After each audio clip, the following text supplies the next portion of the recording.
Welcome to today's video. I'm going to be discussing the first eco-friendly swaps when you decide that you want to become more eco-friendly or you just want to lessen your waste or the negative impact on the environment. For me, my first eco-friendly swaps happened 3 years ago, so I did go back on my social media and just sit for a little bit to recall what my actual first eco swaps were.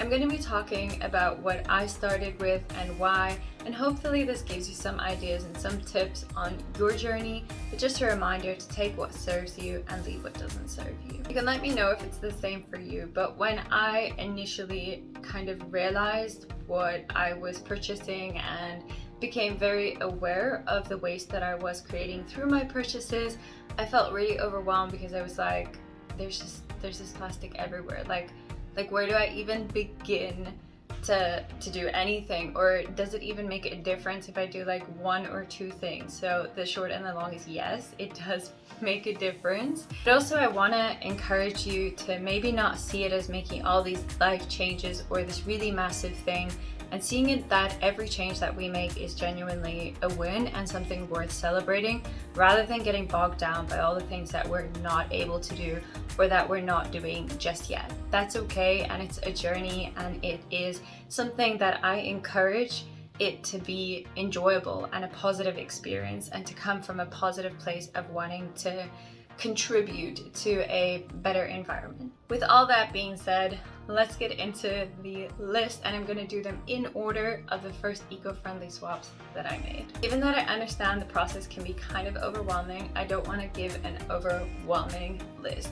So today I decided that I'm only going to talk about the first 6 eco-friendly swaps that I made, and then if you're interested I can make kind of like the next eco-friendly swaps to make once you've made these 6 or some of these. If you would like to see that, let me know in the comments below. Let's get into the list of the first eco-friendly swaps that I made 3 years ago. If you didn't know this, maybe you did know this, I didn't know this at the time, but there is what people refer to as the big 4 plastics. I think they are like the biggest contributors, I guess, that are a problem, or the ones that maybe get the most attention, but there are the big 4 plastics. I didn't know this when I started my eco-friendly journey, so it's just interesting for me that the big 4 is actually my first 4. So I'm going to go over the big 4 plastics and the eco-friendly swaps that I made, and then I'm going to add 2 extra ones for this video. So number 1 for me was shopping bags. Plastic, single use, mostly single use, sometimes people reuse them, but plastic shopping bags. I know in some countries they're banned, so you might not consider this an eco swap and you might have been doing this a lot, but where I live they are not banned. Now I have seen that some shops are actually banning them or not giving them to people, so that's cool.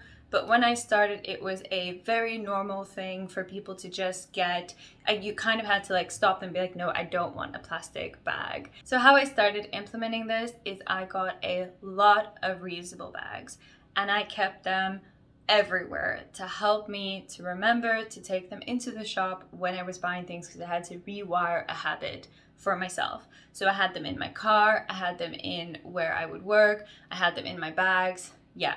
Those are the only 3 places I had them, and obviously in my house. And I just figured it's okay, I'm gonna get a lot of them, because at least that way I know I'm gonna use them, and even if I have a lot of reusable bags, it will be way less than the single bags that I have been using. At the time I was employed, and I even bought a whole bunch for people that worked in the office with me and kind of left them in the office to encourage other people to also use reusable shopping bags. Surprisingly, I think actually it did work a little. When it comes to getting reusable shopping bags, kind of once you get the habit going, I think you will find what bags work for you. Personally, I have a wide variety of different ones. Here's an example of some of them that I have. So these are massive. These are not the ones that I would carry around in my handbag, but I do like these for when we know that we're doing a big grocery shop, because they're very easy to wash.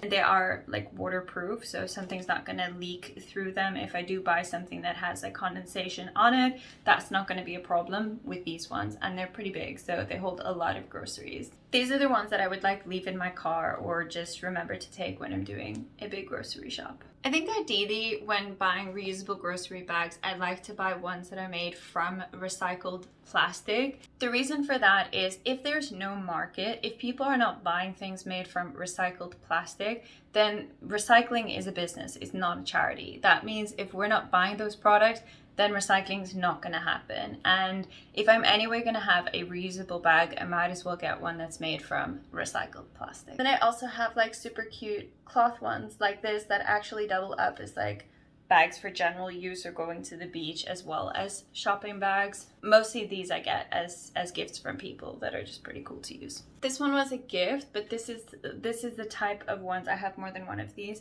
that go in my handbag. And the reason for that is they fold up pretty small and they have their own little bag attached to them that they fold into. So it's really convenient for me to have a little one or two or three of these in my handbag at all times in case I'm going to go to the shop, because sometimes you have those sort of unexpected times you go to a shop.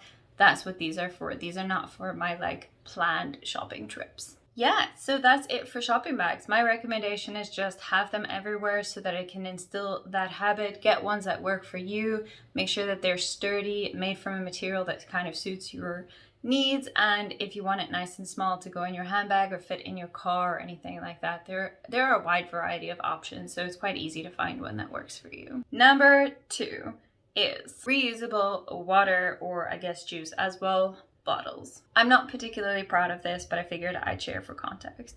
As a professional working person, I've always been a consultant. I'm currently self-employed, but I used to be employed by a consultancy firm. I've always had the kind of job where I'm on the road a lot and I go to client premises. So with that, I used to buy bottled water to drink on the road and to just kind of have with me always. A conservative estimate is that I was probably buying 2 bottles of water per day. On most days, I think I was buying more than that. And the price of a water bottle is around 10 Rand. So if you take that twice a day as a conservative estimate, that's 20 Rand a day. And in a month, I was spending, give or take, 600 Rand on bottled water. That might not sound like a lot, but kind of think it's a bit of an unnecessary expense to be having. I can do a lot more with that 600 Rand per month. Starting out, I think I started just to reuse kind of plastic bottles that I had, but then I'm in the car and it gets hot and I really wanted to limit my exposure to plastic from a health perspective in general, and that's when I switched to glass bottles. Currently I have a variety of glass bottles. It helps to put a cover on it because I was breaking a lot of them. And then I also have my stainless steel bottle. For safety reasons when I drive, this one is a one-handed mechanism, so it just makes it easier. And then I also have this one, which I think is made of aluminium. It was a gift. Truthfully, glass and stainless steel are your heavier materials and probably on the more expensive side compared to aluminium and plastic bottles, but they are my preferred type of bottles. I carry around at least one of those bottles around with me in my handbag wherever I go. I'm pretty used to it and I'm not particularly strong. If I know I'm going to be out the whole day, then I will just fill up a couple and leave them in my car. The final note on water bottles, because a lot of people buy bottled water because they don't want to drink tap water, they want to have filtered water. I completely get that. I personally don't like to drink tap water because I can taste the chlorine in the water. So what I did in the beginning, I had one of those jugs where you replace the filter, and that worked fine, and even the cost or the wastage of that filter was less than the plastic bottles that I was buying. After some time, when I had used up all of my filters, I decided that it was worth investing in getting a proper filtration system attached to my kitchen sink in my home. I did get the under-the-counter filtration, which looks a lot neater, but it's really not the kind of necessary one, so it is a little bit more pricey. So the one that I got, including getting somebody out to install it and drill through the granite kitchen top, the cost of all of that would have equated to my water expense when I was buying bottled water for about 2.5 to 3 months of buying bottled water. So for me, that investment was worth it. And I also then have filtered water in my house now all the time. It's super convenient. Yes, periodically I do replace the filters, so I did look into how often the filters would need to be replaced and the cost of that as well.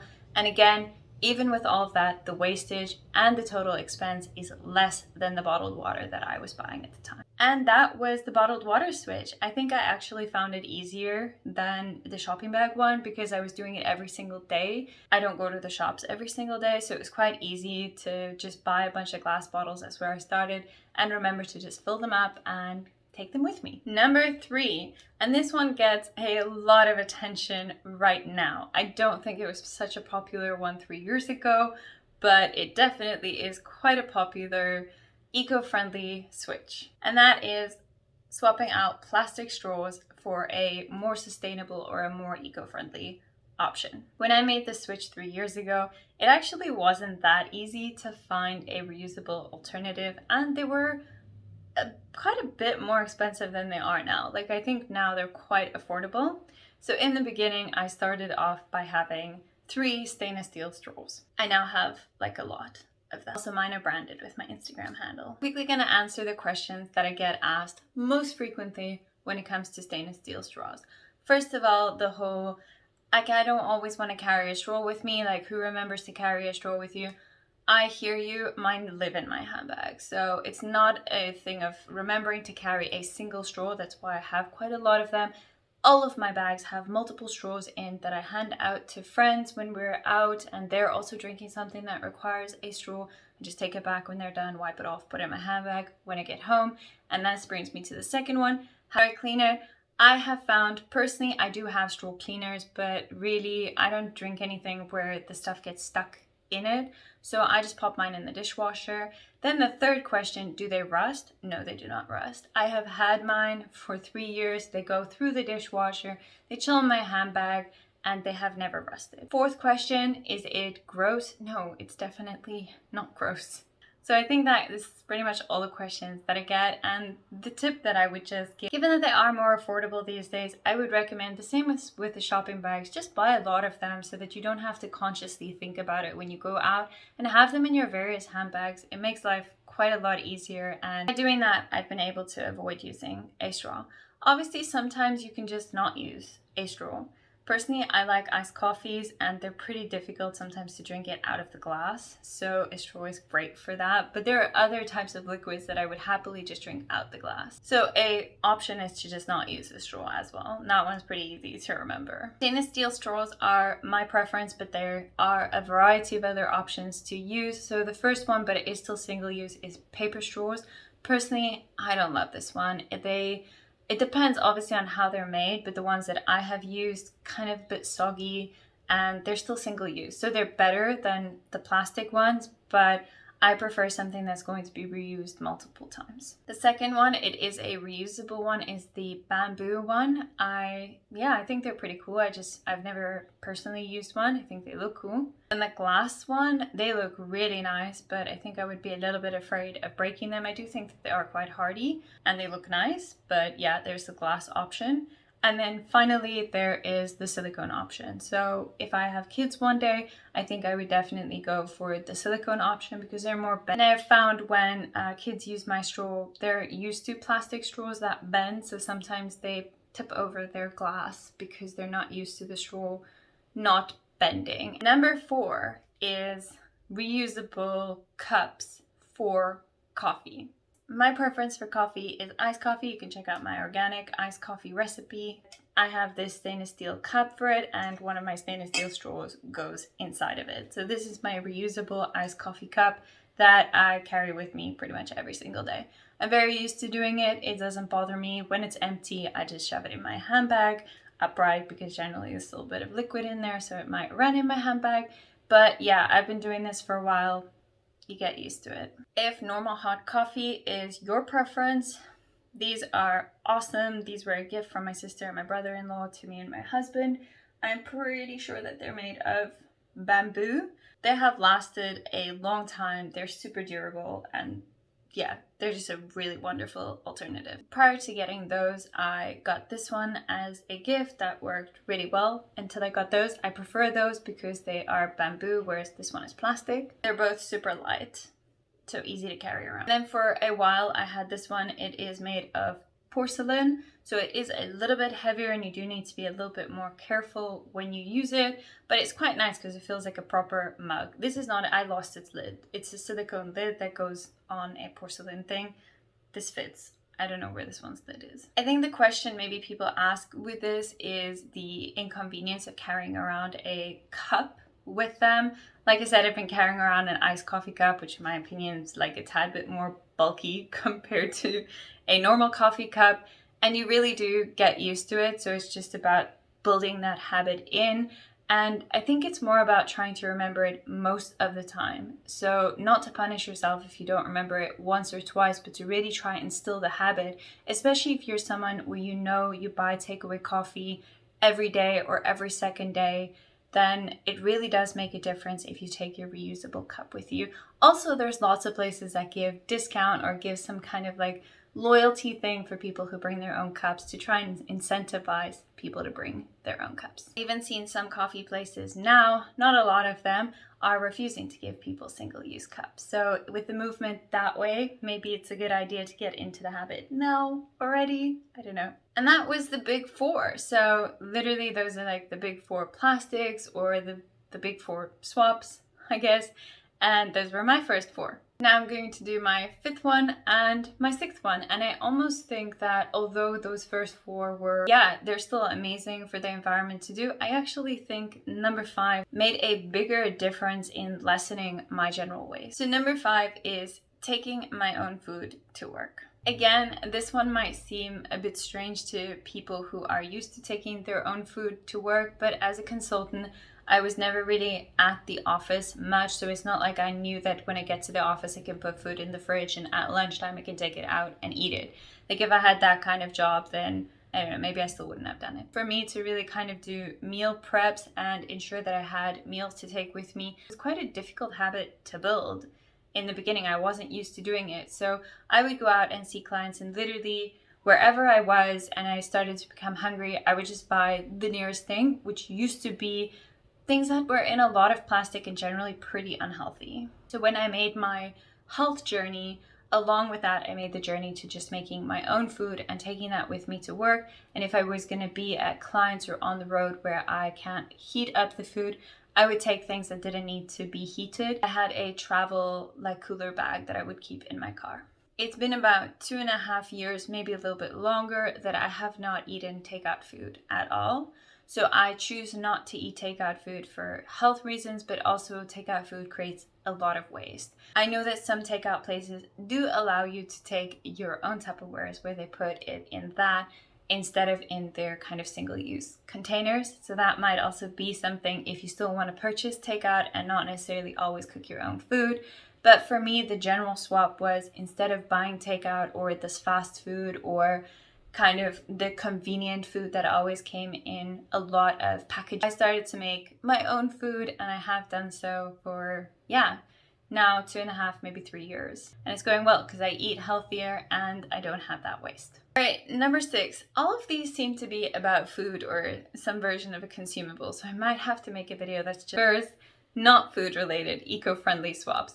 But my final one that I did is most of the time I would buy my food at the grocery store that was the most convenient for me. So I would walk in and go get whatever I wanted and leave.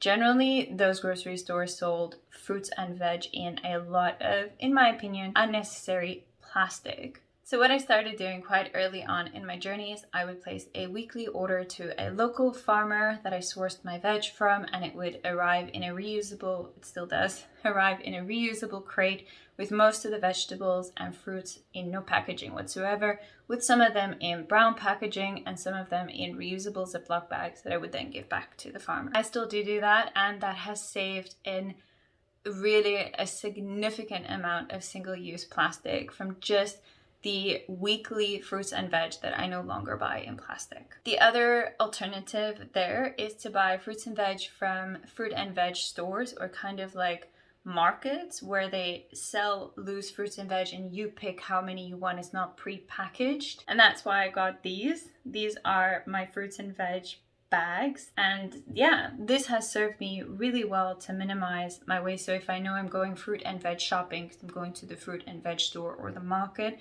I take with my reusable bags, and that again saves a lot of plastic. And that is the first 6 eco-friendly swaps that I made. Let me know what you think. Let me know if your swaps were different, or if you think any of these are particularly helpful or not helpful at all. I'd be curious to hear.